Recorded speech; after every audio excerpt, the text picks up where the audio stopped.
Hey guys, what's up? We are back with another video today, and today we are doing our Georgia 2023 college football prediction. So make sure you hit that subscribe button down below for the two-time defending national champions, the Georgia Bulldogs, as we introduce our one of our biggest college football prediction videos of the summer. Also, make sure that you like this video down below. Comment your thoughts and opinions. What do you think Georgia's record will be? Will they be a three-peat national champion? Will they win the SEC championship again? What your thoughts are. If you're a Florida fan coming over to hate on Georgia, let me know on your thoughts on Georgia and anybody else down below. Also, make sure you check out the website, podcast, and the other college football channel, College Football Roundup, where me and American Football Network discuss all the latest news, rumors, top 25 rankings, stuff like that. There's some exclusive content on there, so if you want to go check out more college football content, link is down in the description. So let's get started with today's preview. As we make our way over to the schedule, Georgia, for the first time in their 2 to 3 years of reigning dominance, is going to have a new quarterback. It's going to be probably Carson Beck. I'm going to kind of make that assumption in this video. If you disagree with me, Georgia fans, you can let me know. But I'm going to kind of make the assumption that Carson Beck will be the starting quarterback for Georgia in this upcoming season. So Georgia starts the year off against UT Martin. This is not going to be a difficult opponent by any means. If UT Martin stays within 70, it'd probably be a win for UT Martin. But in all seriousness, really, like if this game Georgia doesn't win by 60 points, I think more fans will be disappointed.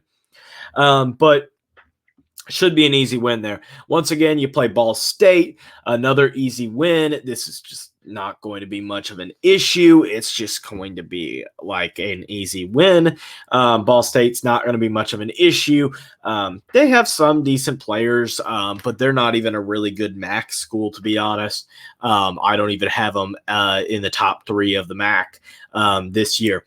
Then you have your first kind of true test, and that's a home game against South Carolina. Last year, you beat the crap out of the Gamecocks. You have been for the past couple of years with guys like Brock Bowers and Ladd McConkey as receiving threats, and obviously the offensive line led by returning center Cedric Van Pran. I think that you're looking at a offense that is going to do exactly what it did last year. I think defensively, South Carolina may get some more points scored on them. I think Rattler is a good quarterback that improved compared to last year's game, so I think it's possible to probable that South Carolina does put a few more points on this board, but I think offensively Georgia will still succeed. I think that this is probably a 10 to 14 point win by Georgia. I don't think that they blow them out of the water like they did last year, but I think it's a pretty comfortable win. Then you have UAB coming to town. UAB is a newly minted conference. Oh, I forget what conference is UAB in. But they're joining the American Athletic Conference. So they're a newly minted American Athletic Conference member, but should get a win here. UAB, solid player in American Athletic, I think, this year. They're probably going to be the best non-conference game that Georgia has on the schedule. Maybe Georgia Tech is better. It's kind of 50-50 on whether you think UAB or Georgia Tech is better. But it's going to be a pretty easy win there. Then you head to your first road test of the season, and that is in Jordan-Hare in Auburn. The problem that I have with this Auburn team, I really do like the hire of Hugh Freeze. I think that is a good hire, a tremendous hire at that. I think it's one of the best hires of the cycle.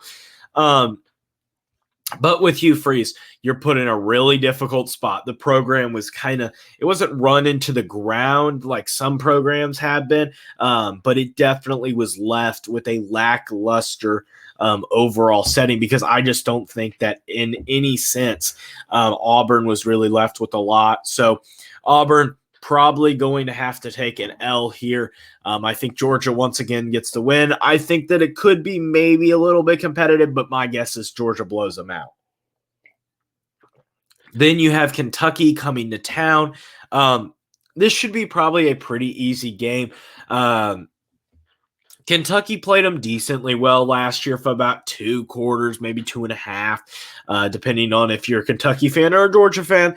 But Kentucky brings in Devin Leary, the former NC State quarterback, to be their new quarterback. And I think that is a decent, almost an improvement as a passer. He's not anywhere near the runner that Will Levis is, but I think as a pocket passer, I do think that he is a little bit better than Levis, at least more refined. Levis obviously has the skills and the talent to be better, but more refined is Leary. Then you head on the road to play Vanderbilt. And here's the thing. This is not an easy Vanderbilt team. If you look at my preview and prediction for Vanderbilt, it was one of the first ones that I did. Vanderbilt has an opportunity. If this is a decent Vanderbilt team, if they have a very interesting opportunity to be 5-1 going into this game, if you could get a win against a Florida and a Missouri, you could be 5-1 going into this game. If you win those 2 matchups or win the Wake Forest matchup and lose one of those 3 matchups, you go 5-1, even possibly 6-0 going into this matchup.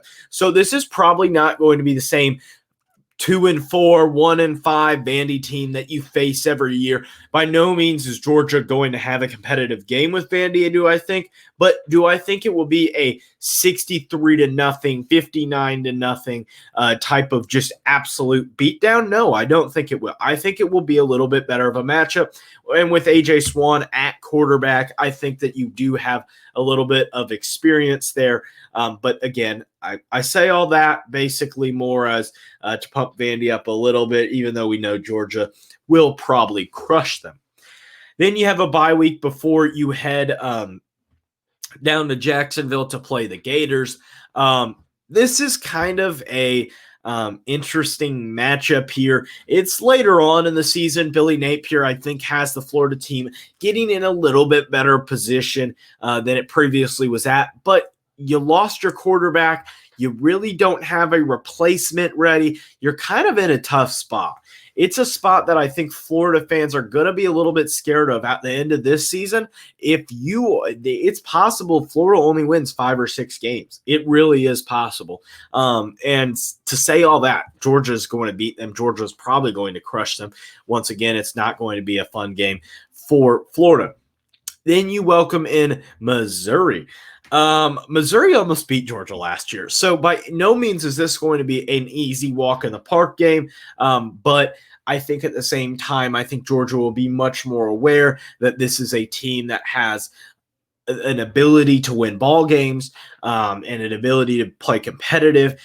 Even though I don't think Missouri is a fantastic team, I do think that they will play this game a little bit competitive, but I think Georgia will not be there. Missouri won't be the most competitive game on Georgia's schedule once again. Then you have another home game, as it seems like every game on this schedule is a home game for Georgia. I think you only have 4 true road games this season. Yeah, you have 4 with a trip to Jacksonville as a neutral site game.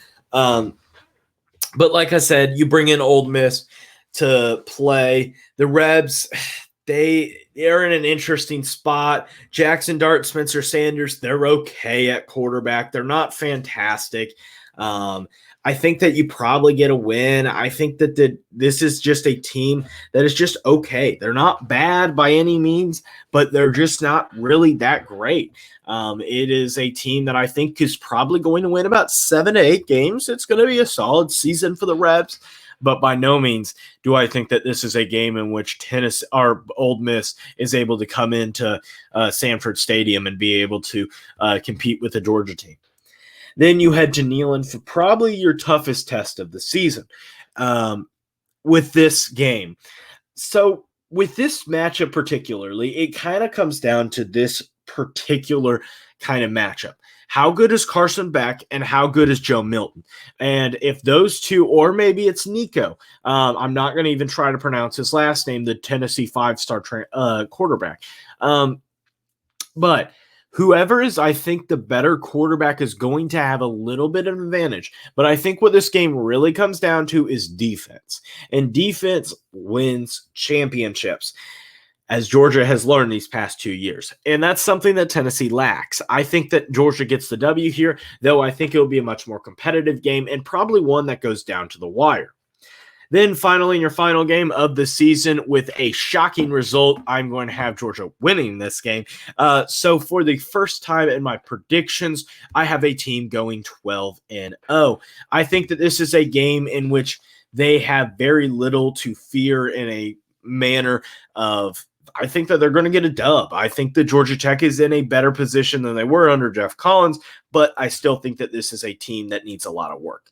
So that's going to wrap up today's video. Hit the 2 videos down below and hit the subscribe button up here for more content. Also, make sure that you ring that notification bell. As always, make sure you check out the podcast and website, and that's going to wrap up today's video. As always, have a great day.